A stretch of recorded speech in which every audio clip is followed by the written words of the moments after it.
What's going on, everybody? John here with Hendrix Racing.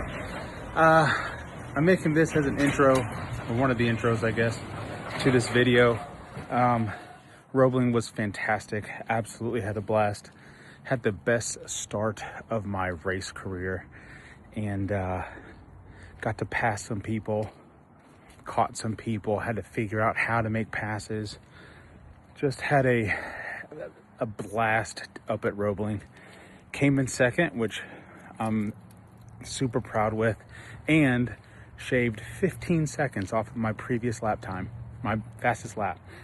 So definitely can't complain. It's definitely weight loss because I don't have many laps spun at Roebling. But the downside is I forgot to film.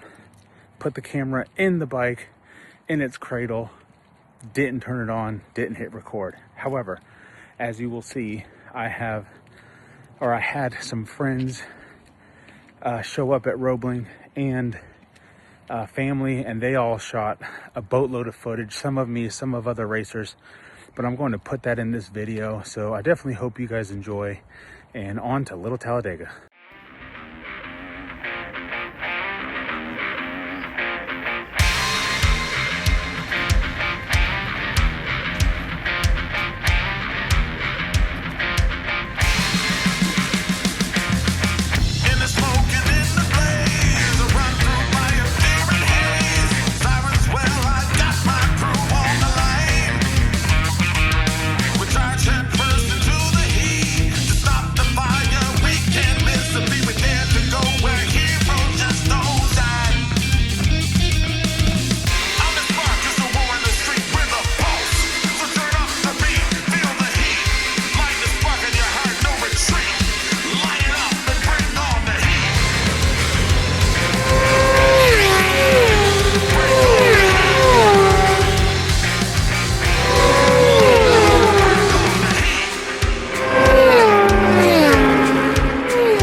Well, that is a wrap. I hope you enjoyed that video. Just want to thank all of our sponsors: Roadshark Powersports, White's Repair, Woolsey Morcom Law Group. Yeah, the Hendrix Racing R1 was fantastic. I absolutely loved it. Shout out to Aaron Dearborn for chatting with me a couple nights before, getting the suspension set up. And yeah, couldn't do it without everybody. So hope you guys enjoyed. Drop a comment down below. Just let me know what you guys want to see more of. And yeah, hopefully I'll remember to turn the camera on this time. All right, I'll see you guys later.